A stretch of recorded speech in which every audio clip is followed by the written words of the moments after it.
you and I have, when I say play, I mean very loosely. We've both touched a new game. We've tickled. We've just looked at it and said, hello, how you doing? Yeah, exactly. We just opened the door. Opened the door to our lives in Horizon Forbidden West. Horizon Forbidden West. Let me just pull this open here.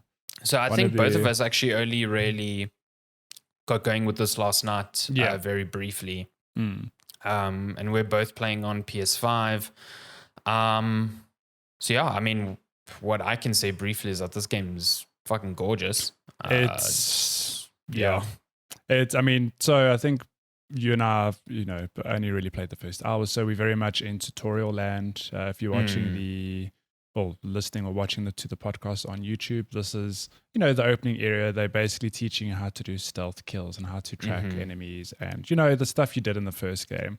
But I think what you and I can both agree on is that the first game, visually stunning, but this is like powered, we're both playing on PS5 with this extra horsepower and, Guerrilla now having a second chance at this world they've outdone themselves, even just in the first biome. It's so lush. Yeah.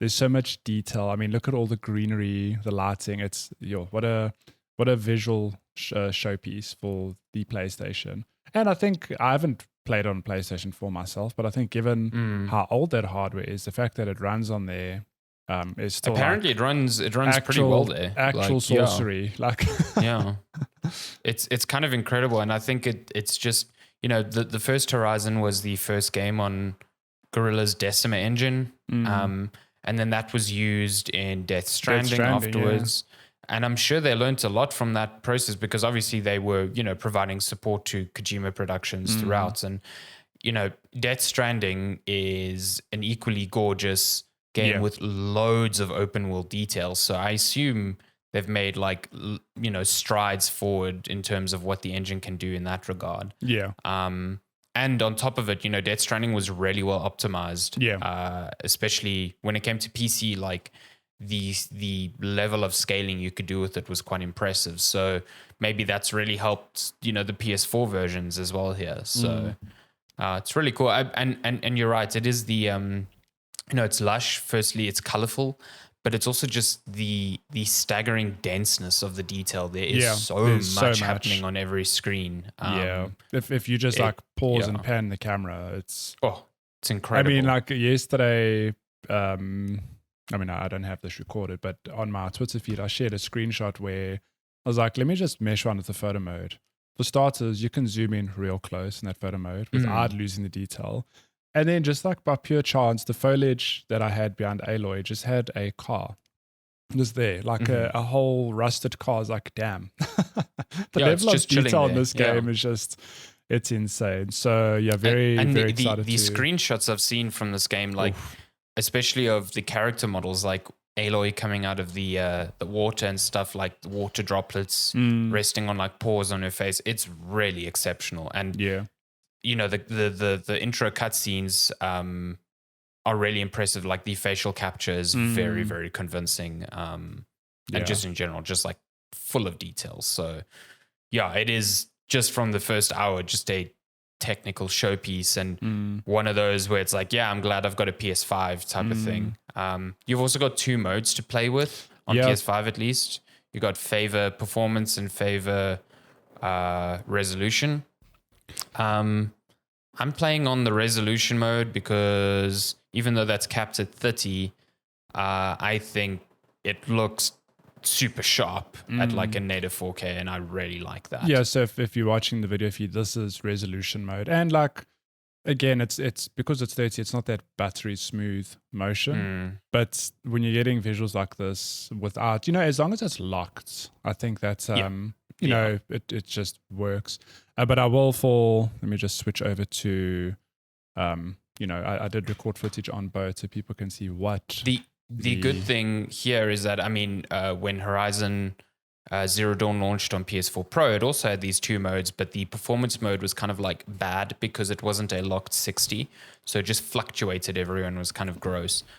This one, if you do play on performance, is a locked 60. So that's, that's a big plus if you prefer that. The game actually does default to performance mode. It boots up in performance mode, yeah. But I think it's worth bouncing between the two. Yeah, to see what works for you. I don't know why this preview isn't going away. There we go. So this is 60 FPS mode, and you can, well, not 60 FPS mode. It's frame rates. It favors frame rates, and visually still looks really good. You're losing a little bit of detail, really, but it runs buttery smooth. So I don't know. I'm still torn on what do I want. I think I'm also going to be bouncing between the two. Yeah, I mean, as much as I can tell, the effects in like still images is very, very minor. But it's more when you're moving around, because performance mode is using dynamic resolution scaling. So that can lead to some artifacts, especially on small details like vegetation. And if you have areas this dense with vegetation, when you're moving, that sort of blurring can really compound. But a lot of people might not notice that. And I mean, I haven't particularly noticed that, but it's something that I know. I can definitely tell when I move to resolution mode, there's a sharpness there that's not there in the performance mode. I mean, even me personally, like, I'm not fussy with that sort of level of detail, but even I was like, it's not as crisp. Especially when you're like panning the camera around and stuff.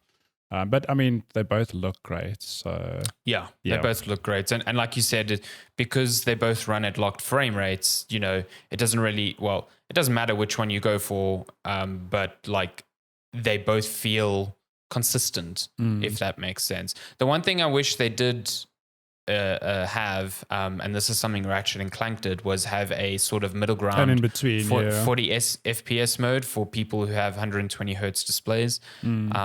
Which I think I'm actually kind of shocked that more games haven't done that, because it is, to me, the perfect middle ground, because 40 FPS still feels like a big jump from 30. But it still allows you to pump like so much detail into the world. Maybe they'll with Ratchet and Clank, it only came out after the fact anyway. So maybe it will come out later. But that if they put that out, that would probably be my default mode. I'd probably go there. But the game's good so far. It's I forgot what happened in that first game. Me too. And they recap it nicely. Like the first thing you get when you launch the game, it's like literally a 2 minutes, not if that, of like, here's what happened. And it's like, oh yeah, okay, I get that. I totally forgot there were AIs, called named after Greek gods and shit like that. I was like, what the fuck is going on here? It's good that they recap that and kind of like very quickly set up the stakes of what Aloy is doing. She's like the only person in this world that knows the world is probably about to die.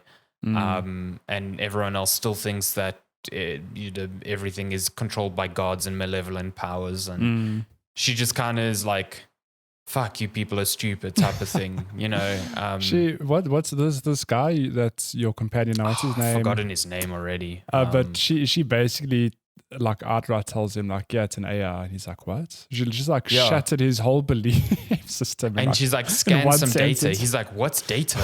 And it's just like, oh my god, like, are we really going to do this the whole game? His name's Val. Goodness. I just saw the subtitle. Val, But in terms of the actual game, if you loved Horizon, the gameplay, it feels it feels very much the same. You've got your bow, your arrow, you've got a good dodge, you can scan enemies to find weak points. But you and I haven't really been able to play around with the new tools. Like I know there's a grapple hook now, which wasn't in the first game. And you get it super early, so that's nice. Which you can also climb on way more things now, which is a big plus to me. It's not Breath of the Wild. There's still limitations, very specific areas where you can climb, but to me it feels almost like a Assassin's Creed from a few years ago, where it's like you could climb these buildings, but there are specific handholds, as opposed to like Assassin's Creed Origins or whatever, where it's like you can climb anything that's fucking 90 degrees vertical, you can climb literally everything. Literally air almost, wow. So it's not like that. But the first Horizon was like, if these things don't have a yellow handle, you cannot climb this thing. So it feels a lot more liberating than that, which I greatly appreciate, because at least bouncing from Breath of the Wild at the time, that felt very restrictive. Yeah. Can I just blow your mind quickly? Do you know it's been 5 years since the first game? Also That's 5 years since crazy to Horizon. me. Yeah. Well, I mean that's also It's 2017. That's a good indication of like a development cycle of, very good game. 5 years ago, we had the first Horizon and the first Breath of the Wild, and both sequels coming out this year. Well, we hope Breath of the Wild's coming up this year. Yeah, only hope. It's weird though, because Horizon was almost like 5 years to the day, because it released in late February as well. It came out just before Breath of the Wild, I recall. Yeah. So yeah, kind of strange that they nailed that. I mean, we'll get to it in news, but they were meant to launch it last year, but they decided not to because of crunch reasons. They didn't want to crunch employees too much, so that's good. And yeah, it seems from all the reviews and stuff, it seems solid. Yeah, a lot of people are like, yeah, this is, the worst criticism I've seen is it's more of the first game. So depending on your mileage of that, that could either be a good or a bad thing. Yeah, but if you love the first game, it's like, oh no. Exactly. Yeah. I guess I'll just have to play more Horizon. Like, poor to me, it sounds like a more Horizon, but with the small little creature comforts that could have been tweaked in the first one, which I'm like super down for. Yeah. So yeah, very keen to play loads more of that.